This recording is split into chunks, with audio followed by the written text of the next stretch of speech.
সমস্ত হৃৎপিণ্ডকে ছিন্ন ভিন্ন করে তিনি দেশ থেকে পালিয়ে গিয়েছিল।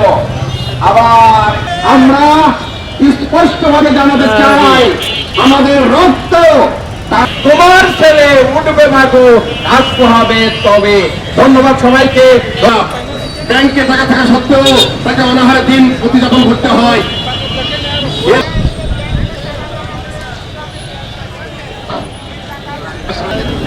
সাধারণ গ্রাহকদের পক্ষ থেকে দৃঢ়কণ্ঠে বলতে চাই, আপনারা এই প্রক্রিয়া থামান অথবা আপনারা উৎসদেরকে ফিরিয়ে দিন।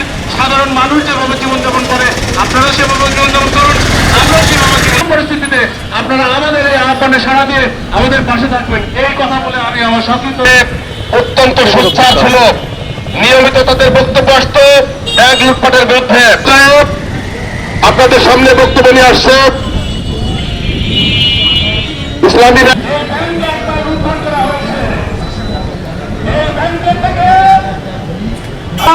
আবারও দেখতে পাচ্ছি ইসলামী ব্যাংক নিয়ে এরকম সিনেমিনি খেলা হচ্ছে। ব্যবসায়ীদের অর্থায়নের সুব্যবস্থা করতে হবে এবং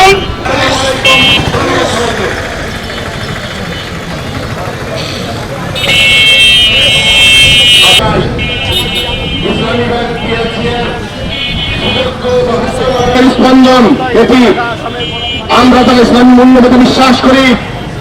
আমাদের সমস্ত আমানত, আমাদের কষ্টের অর্জিত আমানত, আমাদেরকে যে কোনো মূল্যে এই ষড়যন্ত্রকে অবশ্যই মিটে দিতে হবে।